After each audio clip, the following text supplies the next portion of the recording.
Hello students, I am Shubhangi Jain from IME International School, Nayagaon, Kota.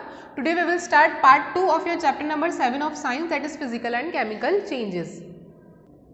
Now we will read some common chemical changes. तो कुछ examples पढ़ेंगे हम. Here are some common chemical changes taking place around us. तो पहला है हमारे पास rusting of iron, यानी iron में क्या, लोहे में जंग लगना. So you must have observed that a brownish red coating is formed on an iron object when left exposed to air and moisture. जब भी हमारा आयरन एयर और मॉइस्चर के कांटेक्ट में आता है, खुला रह जाता है एयर और मॉइस्चर के बीच में, तो उसमें क्या होती है, एक ब्राउनिश कलर की, ब्राउनिश रेड कलर का कुछ हमें ऑब्जर्व होता है. This flaky reddish brown layer, ये लेयर जो होती है इसी को हम क्या बोलते हैं, रस्ट बोलते हैं, यानी कि जंग. The process is known as rusting. और ये जो प्रोसेस होता है जिसमें आयरन किसके कांटेक्ट में आ रहा है, एयर और मॉइस्चर के कांटेक्ट में आने की वजह से आयरन की जो लेयर है वो कैसी हो जाती है, रेडिश ब्राउन कलर की हो जाती है. इसी प्रोसेस को हम बोलते हैं rusting. Rusting is an example of chemical change in which iron reacts with oxygen and water to form a new substance, rust iron oxide. तो रस्टिंग क्या है, केमिकल चेंज का ही एग्जाम्पल है जिसमें क्या हो रहा है, आयरन किससे रिएक्ट कर रहा है, ऑक्सीजन और वाटर से, और एक नया सब्सटेंस बना रहा है. क्या नया सब्सटेंस, रस्ट. यानी कि रस्ट को हम क्या बोल सकते हैं, आयरन ऑक्साइड. जब आयरन एटमॉस्फेयर में प्रेजेंट ऑक्सीजन के कांटेक्ट में आता है तो क्या बनता है, आयरन ऑक्साइड, जिसे हम बोलते हैं rust. It is not possible to get iron back from the rust. एक बार अगर आयरन में रस्ट लग जाए तो हम वापस से ओरिजिनल आयरन नहीं ऑब्टेन कर सकते. It is represented by the following chemical reaction. इसको हम किस तरह से रिप्रेजेंट करते हैं, आयरन यानी कि Fe प्लस ऑक्सीजन, ऑक्सीजन और वाटर यानी कि ऑक्सीजन और मॉइस्चर के कॉन्टेक्ट में क्या आ रहा है, आयरन. तो क्या बनेगा, रस्ट, जिसको हम बोलते हैं आयरन ऑक्साइड यानी कि Fe2O3H2O. With the time, the layer of rust falls off, exposing the inner surface of iron on which a new layer of rust develops. तो टाइम टू टाइम एक क्या होता है, लेयर पे लेयर बनती जाती है. दस rust slowly Yeats away the metal. तो जैसे जैसे न्यू लेयर क्रिएट हो रही है किसकी, रस्ट की, वैसे वैसे ही आपका आयरन जो है वो खत्म होता जा रहा है. यानी कि क्या हो रहा है, रस्ट आपके आयरन को, आपका जो मेटल है उसको ईट कर रही है.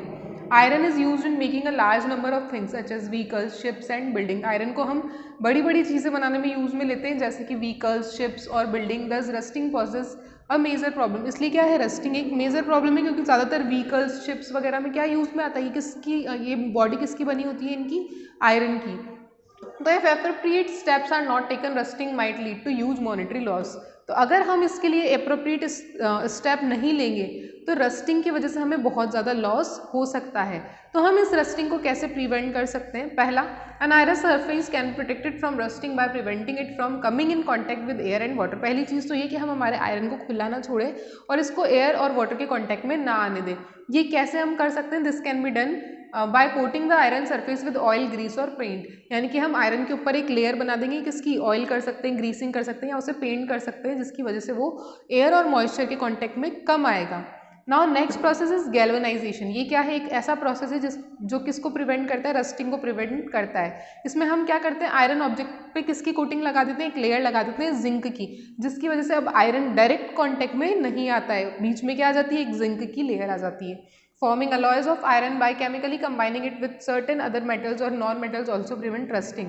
हम पूरा ऑब्जेक्ट सिर्फ आयरन का ना बना के उसको, आयरन को कुछ और जो हमारे मेटल्स हैं, नॉन मेटल्स के साथ भी उसको अगर हम मिक्स कर दें और फिर हमारा ऑब्जेक्ट बना है तो उससे भी हमारी रस्टिंग प्रिवेंट हो सकती है. Let us perform an activity to show that rusting of iron requires both oxygen and water. तो आयरन में क्या है, आयरन के साथ जब ऑक्सीजन और वाटर कॉन्टैक्ट में आएंगे तो रस्टिंग होगी. Now the next example of chemical change is browning of fruits and vegetables. हमारे fruits को हम देखते हैं कि अगर हम उन्हें खुला छोड़ते तो वो कैसे हो जाते हैं, ब्राउन या रेडिश ब्राउन कलर में वो चेंज हो जाते हैं.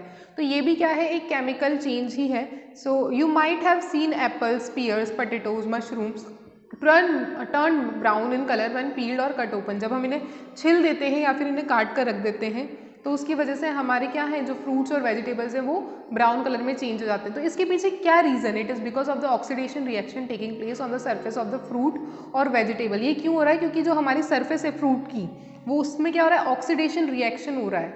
The skin of fruits and vegetable act as a barrier from surrounding air. जो स्किन है फ्रूट और वेजिटेबल की वो सराउंडिंग एरियर से बैरियर की तरह काम करती है. But when the skin is इधर कट और ब्रोकन, लेकिन अगर हम उसकी स्किन को हटा दें तो उसकी वजह से क्या होता है, जो सेल वॉल होती है वो रप्चर हो जाती है, यानी टूट जाती है, खराब हो जाती है. और उसमें जो एंजाइम्स प्रेजेंट होते हैं वो एंजाइम्स किससे कांटेक्ट में आते हैं, ऑक्सीजन के कांटेक्ट में आने की वजह से उसका कलर चेंज हो जाता है। तो as a result fruits and vegetable turn brown or dark leading to changes in flavour or nutritional values. इसकी वजह से उनका फ्लेवर भी चेंज हो जाता है, उनकी न्यूट्रिशनल वैल्यूज़ भी कम हो जाती है और फ्रूट्स ब्राउन कलर के हो जाते हैं। Oxidation decrease the nutritional value of the fruits and vegetables. The longer they are exposed to air, lesser will be the vitamins. There are ways to prevent fruits and vegetables from getting oxide. Some of them are given here. तो जितना ज़्यादा हम हमारे fruit को air में expose करेंगे उतनी जल्दी ही उसके विटामिन खत्म होंगे। Fruits such as banana, apple, avocado, pears and vegetables like potatoes, sweet potatoes can be brushed directly with lemon juice to prevent oxidative browning.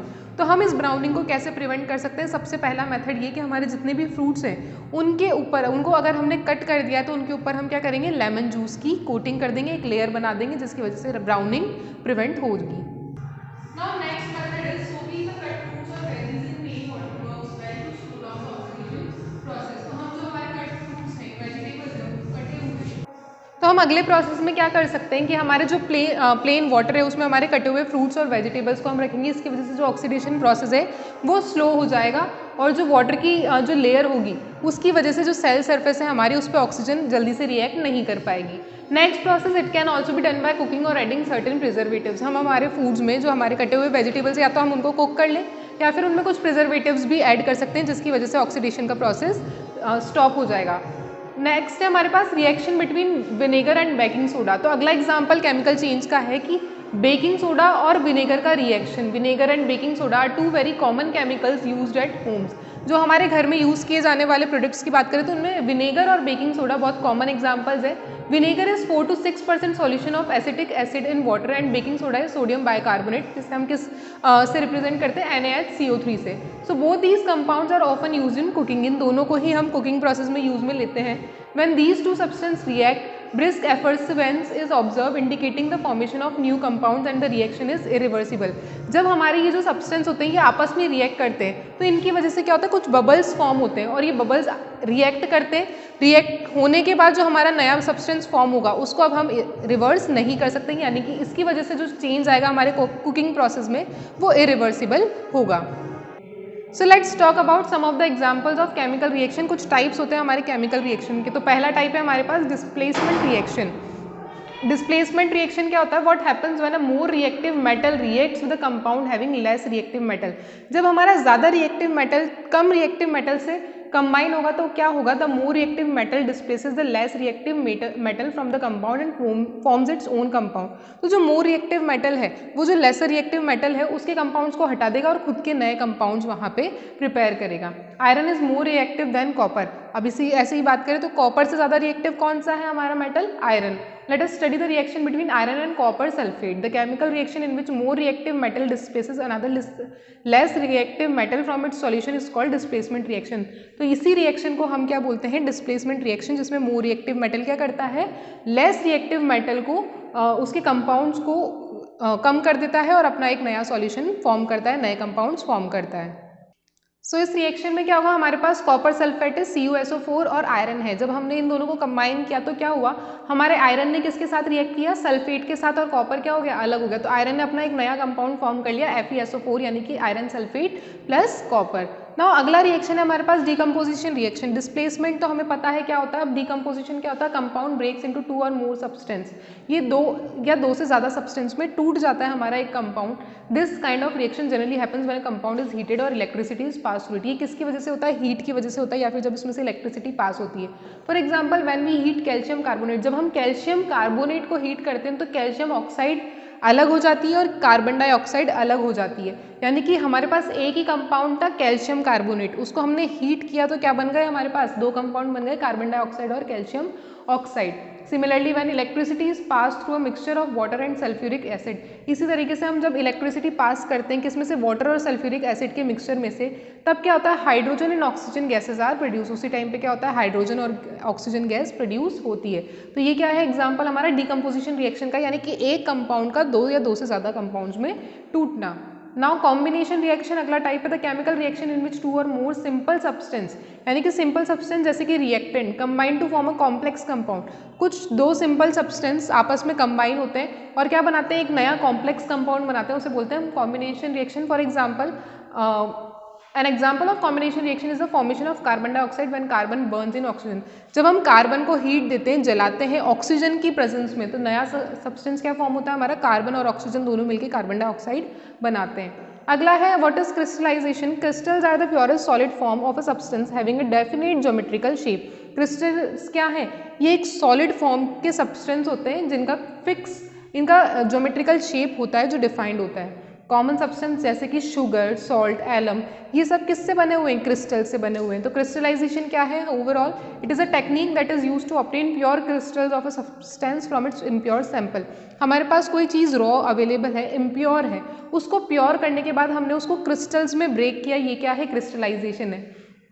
Crystallisation is a physical change as no new substances formed in this process.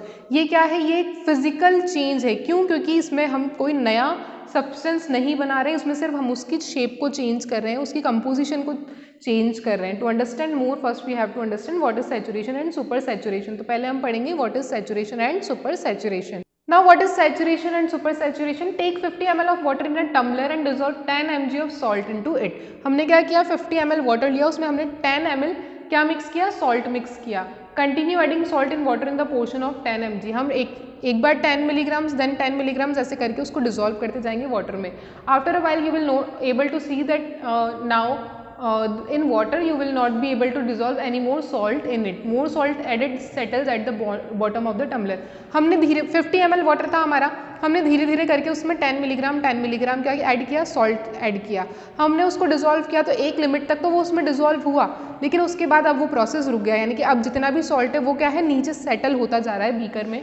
So the solution is now saturated solution. अब ये जो solution है ये क्या है, saturated solution है, यानी कि इसमें एक लिमिट के बाद अब हम वाटर सॉल्ट को डिजोल्व नहीं कर पा रहे।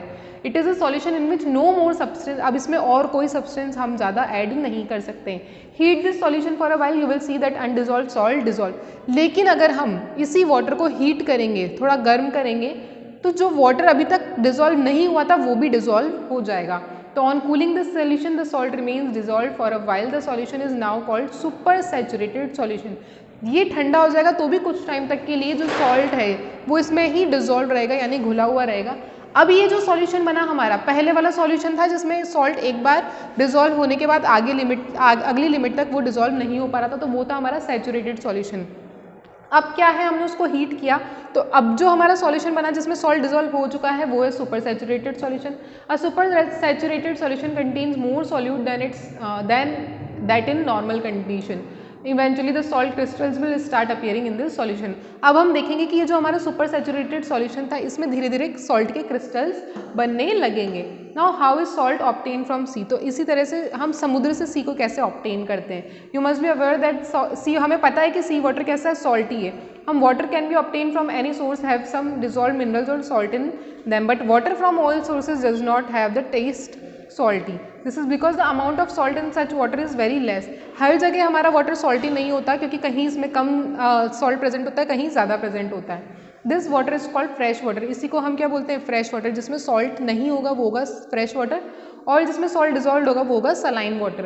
तो in sea water the amount of dissolve salt is very large. Sea water में क्या होता है कि जो सॉल्ट है वो बहुत ज़्यादा होता है। As a result sea water taste salty. इसी वजह से सी वाटर का टेस्ट कैसा होता है, सॉल्टी होता है, खारा होता है। In fact the sea water is so salty that it is use to obtain salt. और समुद्र का पानी इतना ज़्यादा खारा होता है कि हम उससे सॉल्ट भी ऑब्टेन कर सकते हैं। Now salt is obtained from sea water by evaporation. The sea water is collected in small ponds and left to evaporate. अब जो salt है हमारा वो हम कैसे obtain कर सकते हैं, evaporation के process से obtain कर सकते हैं। जो sea water है उसको हम ponds में collect करेंगे और उनको evaporate होने के लिए छोड़ देंगे। After a while all the water evaporates. जब हमारा water evaporate हो जाएगा तो residue क्या बचेगा हमारे पास, सिर्फ salt बचेगा solid form में। This solid residue is the salt. तो यही solid residue क्या है, salt है। Thank you students.